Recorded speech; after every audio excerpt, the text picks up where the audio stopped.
Hey guys, welcome back to my channel, or welcome if you are new here. We are talking about the books that I've read so far this month in July, so let's get started.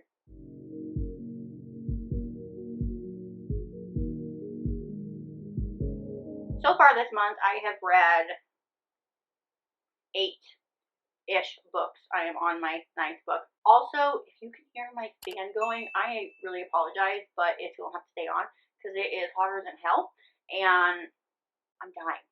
Lights are going and it's hot, so we don't have to just deal with that, right? Right. We are here to talk about, and only talk about, the books that I read in July. If you watched my TBR for July, you'll know that I set myself some lofty goals. I knew that I wasn't going to get to that list. I'm doing okay, but it's kind of like when you're really hungry and you order a bunch of food. Like, I feel like my eyes are bigger than my stomach. You know what I mean? So, but that's okay, right? I mean, we will get to these books all in good time. But let's talk about what I've read so far this month. I started off the month with my YA read, and I did Second Chance Summer by Morgan Matson. This book, and I've talked about this, I think it has been on my shelf for a really long time. So I'm so happy that I read this. We were traveling at the beginning of the month, and so this was really a great book for me to just read while driving. Not while I was driving, you understand. I was a passenger. I don't read while driving unless it's an audiobook, okay? So don't at me. I was a passenger, so I could read a physical book. All right, so this is about 17-year-old Taylor. She is going back to her family's summer home that they have on a lake about, I don't know, I think it was like 3 or 4 hours away from their full-time residence. And she is a little bit nervous to come back because she hasn't been back since she was 12 years old. So it's been 5 years, and she left unexpectedly, very suddenly, and left a lot of things up in the air. Her best friend lives in this town, and she hasn't talked to her best friend in 5 years. Also, a boy that she had an immense crush on, and he liked her as well, just up and left. So there's a lot of anxiety coming back.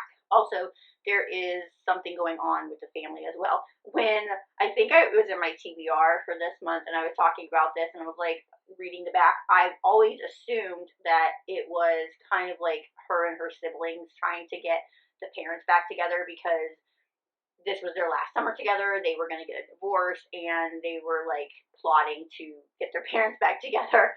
Not even close. Not even close. The Second Chance, I do believe, it's just really all about Taylor. She does a lot of self-growth, self-contemplation throughout the summer, and there is character development here. But there also is that family part as well, and that is a bit sad. I'm not going to go into that because I don't want to spoil that for anybody, but I really did enjoy Taylor's journey. From the beginning of the summer when she sets foot in this town to the end of the summer, such great growth. I definitely did enjoy this one. So I'm going to put my YA hat on here, meaning nowadays I probably would rate this a little bit different, but for YA purposes, it was a great read. I gave it a 4 stars. My next read was A Nordic King by Karina. This is another book that has been on my TBR for quite some time, and I am so glad that I got to check that off. This is a dual POV, boss employee, nanny, royal, single dad, grumpy sunshine. I mean, this follows Axel and Aurora. Axel has lost his wife in a horrible accident, and that has left him with his 2 small children, who are, I have to say, are 2 of the cutest little girls. Freya and Clara are just absolutely adorable. And I will say, I really enjoyed how when they met Aurora, there wasn't this immediate animosity. You know how the new person comes in, and sometimes in these books, it's just an added conflict to have, but sometimes it doesn't work. And sometimes it does. Sometimes there needs to be that conflict, but there was none of that here. These girls took to Aurora immediately, and quite frankly are the reason that she got this nanny job, because Axel takes one look at her and is like, you're not going to be my nanny. I can't have you in my home. I can't have you living in my home with me. But the girls get their way, and Aurora becomes their nanny. Aurora was in between nanny jobs.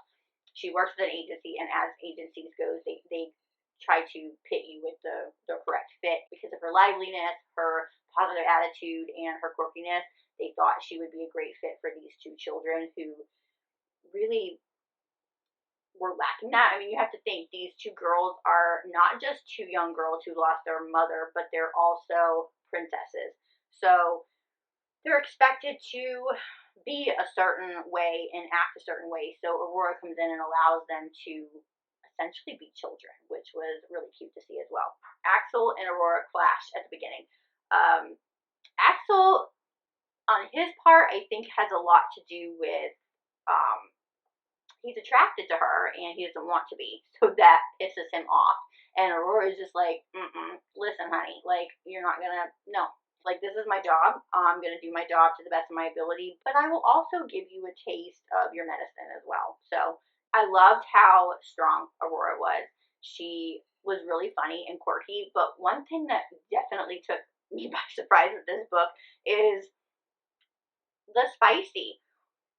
I knew that there was going to be a little bit spicy. I mean, like, it's a romance, but I didn't realize, like, when these two got together, the switch that was going to happen with King Axel, because all of a sudden, out of nowhere, pompous, rigid, tight, stoic King Axel became this sexy, sultry, dirty talking man. And I was like, where did this come from? Okay, but you know, and of course, I'm here for it. Like, you know that I'm going to be here for it. But I was very surprised with that turn, but it was like a good surprise. I was really happy with that. The banter was there. I loved watching these two connect and watching them both help each other. She was coming off of a pretty bad breakup, and he lost his wife, but he lost his wife in a very secretive matter that it has to remain secret because of the circumstances, and Aurora allowing him to be honest and open, and then also helping him through his grief as well, it was a good time. I really enjoyed it. A lot more than I thought it would. I ended up giving this one a 4 stars, and I gave it a 3 stars for spice. My next book is actually 2 books in one. It is the bind up of The Wild and the Free by Webster. This is also the July buddy read that I did with Amber Reads Romance and Bestie Book Reviews here on YouTube. If you missed that live, or if you want to know what these 2 books are about and our thoughts on them, I will leave that link down below, but spoiler alert, there are spoilers in that video, so just be warned. So I'm really not going to go into too much detail here because I've already done that, but I will give you kind of a little bit of a synopsis of what these 2 books are about. But before I do that, listen. There is a reason that there are trigger warnings. There is a reason that there are author's notes. There are a reason that some authors give warnings in those author's notes. They are to be heeded. Extremely taboo. Like, the most taboo that you could get, possibly. And I know that these types of books, this world, is not going to be for everybody. But I read it, so we're going to talk about it. We'll start with The Wild. The Wild is about Devin and Reed. Devin and Reed are father and daughter.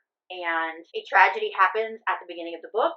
And quite frankly, a tragedy just continued to happen to this poor family. But Reed decides that his family needs to reconnect. And to do that, they're going to get off the grid, and he is going to build them a cabin in the Alaskan wilderness, and they are just going to get back to basics and become the family that they were before tragedy struck them. But getting to Alaska does not seem to be such an easy feat, and like I said, more tragedy happens. And that is basically where the story starts. You can't really talk too much about these books without giving so much away. But just know, it is about a father and a daughter, their relationship, and how they navigate attraction for one another, and how they give into those passions. There you go. So we're going to loop back around here in just a minute, but let me go ahead and tell you a little bit about The Free. So it is about Atticus and Eve, and we do meet these 2 characters in The Wild. Atticus actually lives in town, but often comes to the Alaskan wilderness, he really enjoys being off the grid, but he also has the comforts of like home life, like what we have.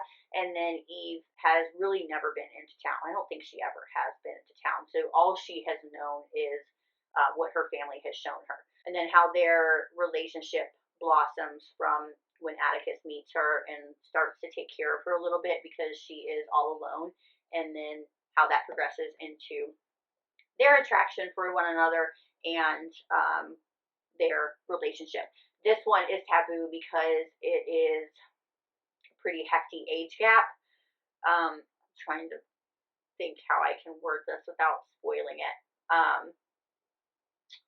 Yeah, we're just going to go with a pretty hefty age gap for right now because, like, again, there's not much that you can say that would not spoil it. So, yes, there is this age gap, but like I said, Eve is on her own, and she gets hurt pretty badly in the very beginning of their book, and Atticus knows that he needs to get her more help than what he can give her in the wilderness. So he takes her home to care for her and give her what she needs to make sure that she heals correctly, there's no infection, and then he's going to send her off back to the wilderness so that she can live on her life. But things happen, and their relationship progresses. That's it. And that's really all that I can say. This was my first K. Webster. It definitely will not be my last. Yeah, she writes really taboo and forbidden romances, which, I mean, I absolutely love. But her writing style, I absolutely fell into the writing style. It's very easy to fall into, really easy to just lose yourself in. And I'm definitely curious to see how I like some of her other books as well. Again, guys, really, really taboo, but really good. I kind of flip-flopped on my ratings for these two books, but ultimately because of just the context of the book, the way that it was written, really just the way that it was written. I mean, K. Webster did such an amazing job of really honing in on the taboo aspects and getting to the meat of the story and bringing it full circle that I just couldn't help it. I gave both of them a 5 stars, and I gave both of them a 5-star for spice because of content. There is sexual assault, and it is on page, so just be warned. So, if you did happen to watch my July TBR, then my next book should be no surprise to you. I am rereading my favorite series of all time, and that is the Off Balance series by Lucia Franco. I have a hair, and I finally found it, and it has been annoying the piss out of me since we started this. Shake that off. The Off Balance series by Lucia Franco. I still have a couple more to get to, but actually, I've read Balance and the second book, Execution. I am about halfway through the third book, which is released. So this is a 5-book series that follows one couple, 6 books if you count Out of Bounds, which Lucia put out at the end-ish of last year, but it is basically like an anthology of a lot of things. It is not a full novel like one of these. So for all intents and purposes, we're going to say a 5-book series that follows the same couple, Adriana Rossi and Konstantin Kornikova, or Ria and Kova. This is forbidden. It's taboo. It is an age gap romance by 16 years. It is a teacher and a student because athlete and coach. Dad's friend. Sports romance. Steamy. Steamy. It's just everything, and it is so beloved by me. I knew that I wanted to reread this series because it gave me all the feels the first time around, and it is one of those series that I know that I want to come back to time and time again. But I felt like it had been a year. I needed to reread my favorite couple again. I wasn't nervous going in thinking, what if I change my mind? What if I don't like it as much as I did the first time? Like, it never crossed my mind that there would be that possibility of that happening. It didn't. I love it just as much, probably even more than I did the first time. What did surprise me was the emotions and the feelings that I had the first time around, having them in the same moments the second time around, because I know what happens, right? Like, I know from start to finish what happens. I know everything. I know all the details. And knowing that, I thought maybe I would have a little bit of a different reaction, because I felt like I was a little bit in the minority when I read this the first time. When I read the reviews, a lot of people, especially in the first two books, we all love Kova. Like, everybody loves Kova. There's no denying how much everybody loves Kova. But it was, he's such an asshole. Why is he like this? Blah, blah, blah, blah, blah. And I was the opposite. I was like, dude, yes, he does some shady things, some things that he should not be, like, a grown man should know better. I'm not condoning his behavior, but I understand where he's coming from, where we have a 32-year-old man fighting an attraction for a 16-year-old student and then falling in love with that student. What realistically, what could he have done? But specifically, having these feelings for Rhea, because girl just angers me. I love her so much, but God almighty, I want to wring her neck 95% of the time. But I also just absolutely love her. I am amazed by her and so awestruck by her passion for gymnastics, because it really is all about gymnastics. So much so that she puts other things to the wayside, especially her health. And she has that tunnel vision. So I want to, like, smack her out of that. But also, some of my favorite parts of these books, aside from, like, the Kova and Rhea moments, are her meets. The way that she blossoms, for lack of a better word, at this moment, she just completely almost becomes somebody else. Everything falls away. She's in that zone, and she comes out, like, the beast comes out in her when she goes to these meets, and the way that she performs. And, like, I know shit about gymnastics, but the way Lucia writes it, I totally see it in my head. And I'm like rooting for her the whole time. And then because I read these and I know what happens, like, I can't wait for certain moments. And it's like I'm right there with Kova, cheering her on front and center. I love them. I have loved being back in the world with them. I did take a break from after these two, because y'all, the feels, like, they put you through it. They're exhausting. I needed to take a break. So I took a break and read a couple books and then went into the next one. And we will talk about those in just a minute. The next book that I read was The Air He Breathes by Brittainy C. Cherry. This is the first book in her Elements series, but they are all standalones in this series. They just have something to do with elements. Funny story, I actually read the water one, and I am completely blanking on that name right now, which is the third book. See, I know that, but I can't remember what the book was called. I read that one first, kind of comparing the two, because they both were really good reads. I did have a little bit of issue with the other one in certain aspects, like, I just didn't understand certain things, and not meaning like I didn't understand it, but I was like, I didn't, like, why? It didn't make sense to me. I did like this one a bit more. This follows Tristan and Elizabeth. They both have gone through their own tragedies. They have actually both lost their spouses when they meet each other. This is a dual POV. It is very much a grumpy sunshine. Elizabeth has a small daughter, so there is that single parent trope as well. And there is a lot of dealing with the loss and healing, and I think just a bit of that survivor's guilt as well. What I did find interesting and what really drew me to this book was the way that they navigate their tragedies when they do come together, because Tristan meets Elizabeth and he, like, literally wants nothing to do with her. He's very mean. He is known as the town asshole. He's just that grumpy guy with the big beard, and, you know, nobody go near him because he's the crazy guy, and they've made up all these rumors about him, how he's, like, cursed people and he's killed a cat for looking at him. And it's a little bit ridiculous because they do live in a small town. But Elizabeth sees something in him. It's almost like she sees this kindred spirit in him, and she doesn't see what other people see, and she wants to know that the man under this gruffness, and she keeps trying to like claw her way into that. He keeps trying to push her away, but eventually these two just combust together, and when they come together, it is a little bit unorthodox. I say that, but I mean, like, not really. Like, I feel like people do what they do, but I don't think that I've seen it in a book, is what I'm trying to say. I'm not doing myself any privileges today. My heart broke for Tristan. I mean, not only did he lose his wife, but he also lost his young son.